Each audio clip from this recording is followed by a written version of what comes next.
Comunidade Zona Leste, hoje em São Paulo, na região da Paulista, acontecendo aqui um grande evento, 25 anos da FADESP Brasil. Estou aqui agora com o presidente da API, Associação Paulista de Imprensa. Tudo bom com o senhor? Uma satisfação estar aqui com vocês, com essa TV ativa, forte, web, não é? Onde vocês procuram transmitir, prestar serviço, não é, social, comunitário e principalmente grandes informações.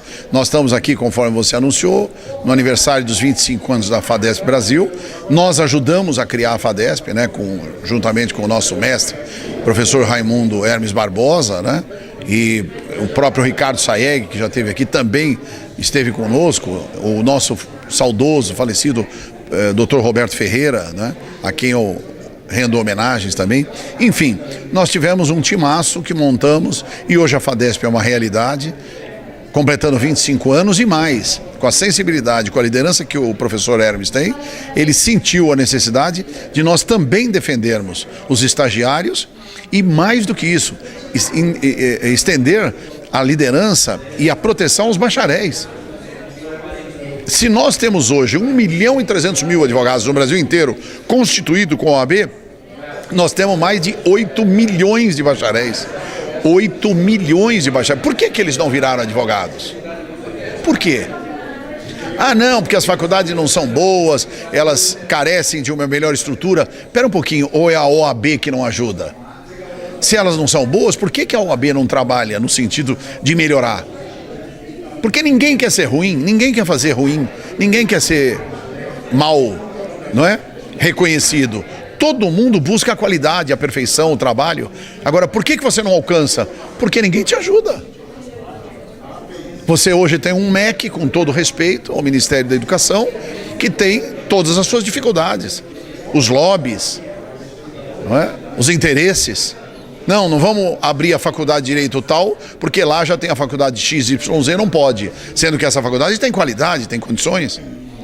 Você está entendendo? E aí abrem em locais que não pode, porque a faculdade não tem as qualidades necessárias.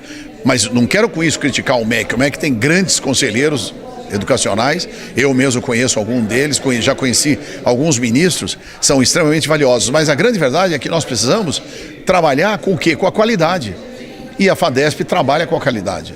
A FADESP reúne qualidade, não só na sua equipe, você mesmo, né? Estando aqui com o nosso querido amigo Osório, não é? Que é o fundador do jornal, fundador da TV, do canal, enfim. E vocês têm essa preciosidade de estar buscando. E a Zona Leste, que é quase um país. A Zona Leste, gente, em termos de população, é maior do que a Bélgica, maior que a Honduras, maior que a Guatemala, maior que... Você está entendendo? Em termos de... né? E fora os problemas também, que são inúmeros, não é? Mas o que a gente precisa? A gente precisa, na verdade, atrair, quanto mais pudermos, qualidade. E onde é que está na qualidade? Nos jovens. Os jovens. O jovem é o mundo, o jovem é o futuro, né? E ninguém prestigia o jovem, ninguém dá direito para o jovem fazer nada. Aliás, só repreende, só critica, só, não é? Fala o que eles têm que fazer, mas não diz o caminho, não ensina, não orienta. O senhor falou um ponto importante aqui, eu vou lembrar. Quem aí não conhece um bacharel em Direito? O senhor falou de 8 milhões, todo mundo conhece um bacharel em Direito. Conhece um advogado, mas conhece vários bacharéis. Tem até uma piadinha, né? Que corintiano, pardal e advogado tem em tudo quanto é lugar, né? E eu diria o seguinte, que corintiano, pardal e bacharel, então, aí aos milhões.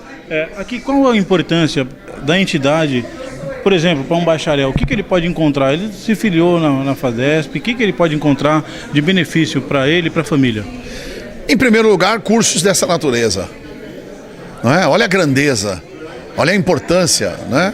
Com exceção do meu nome, mas dos que vão participar ainda na parte da tarde do evento, mas os que já tiveram aqui, né? Professora Maristela Basso, a aula que ela deu sobre direito internacional, sobre a importância da mulher, né?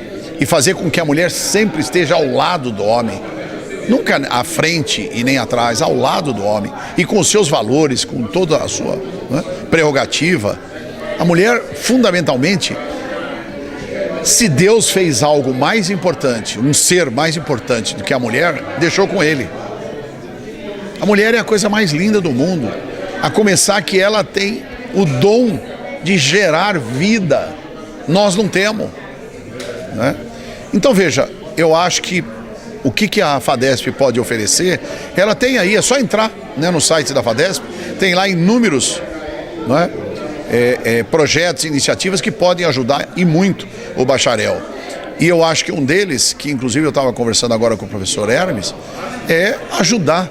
Tem tantos bacharéis que querem ser advogado, né, que querem ser magistrados, que querem ser promotores de justiça, procuradores de justiça ou procuradores do Estado, e não tem caminho, não tem nada, estão completamente perdidos.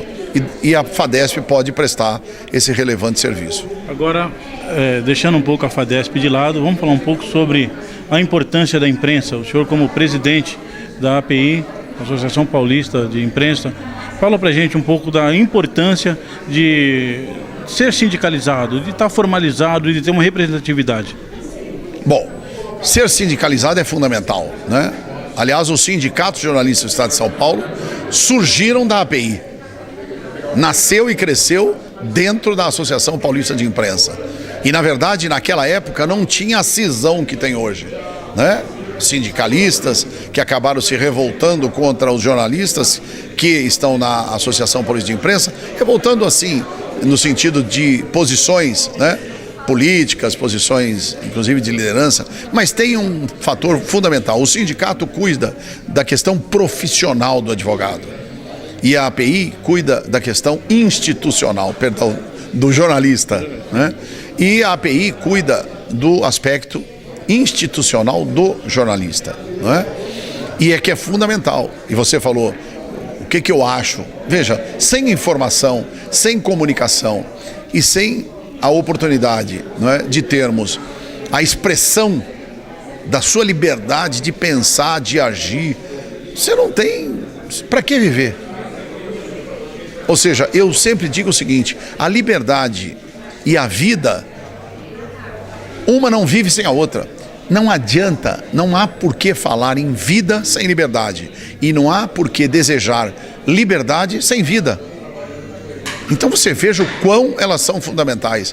Eu, inclusive, instituí que o advogado, ele na verdade tem o interesse da defesa incondicional da liberdade e o médico da vida.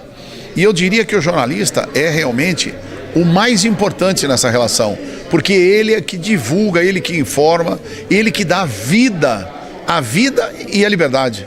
Na maioria das vezes é menosprezado, é perseguido. Totalmente, né? Perseguido, menosprezado, inclusive de forma aviltante e injusta, né?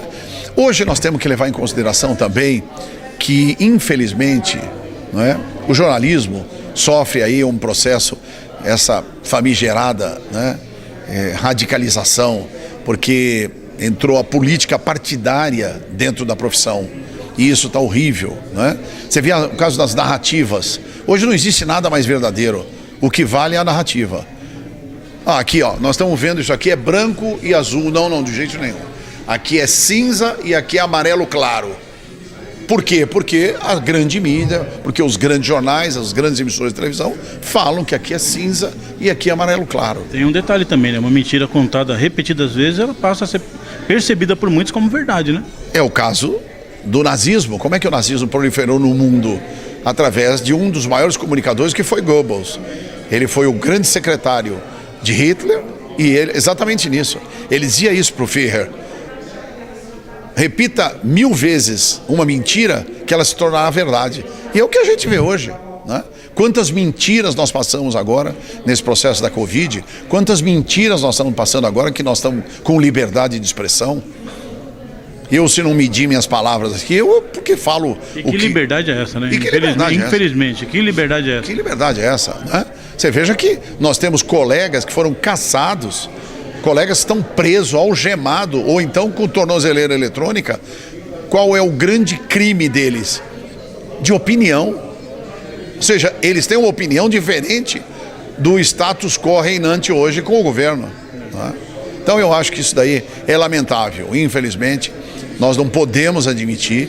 A Associação Paulista de Imprensa vai repudiar, vai continuar repudiando tudo que seja contrariamente à absoluta liberdade de expressão, direito de informação e a comunicação social no país. Deixa aqui então o seu recado para toda a classe jornalística da região do Alto Tietê e de São Paulo.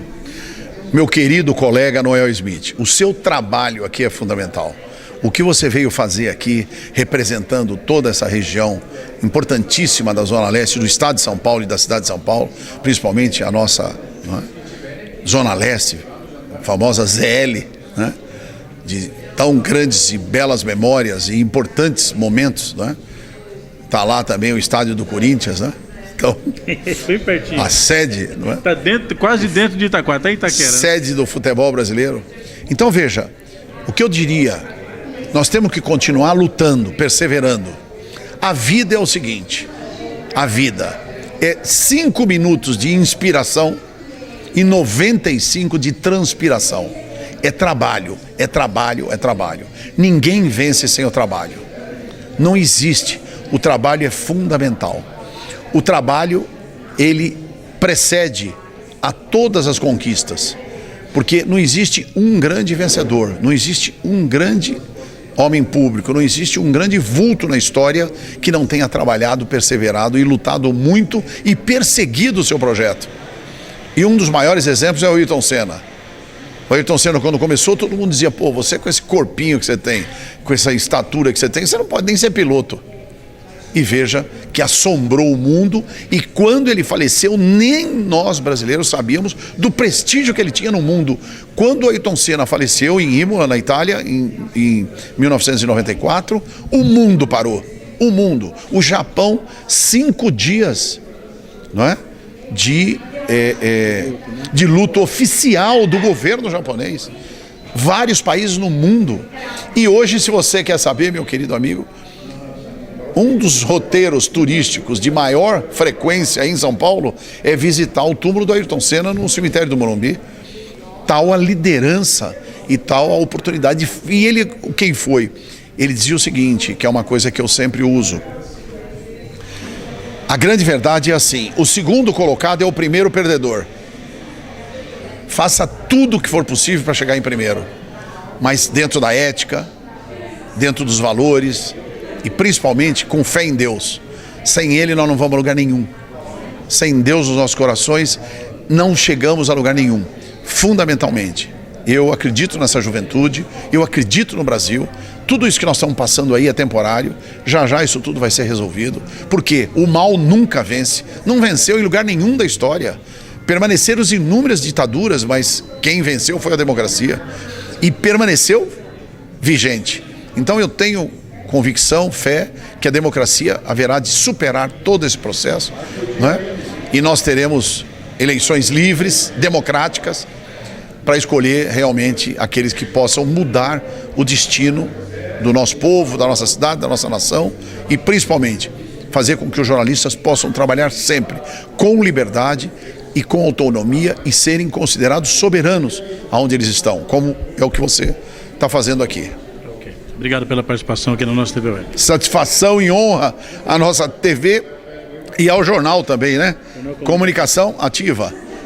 Esse é o jornal. Ok, obrigado, presidente. Obrigado. Certo, viu?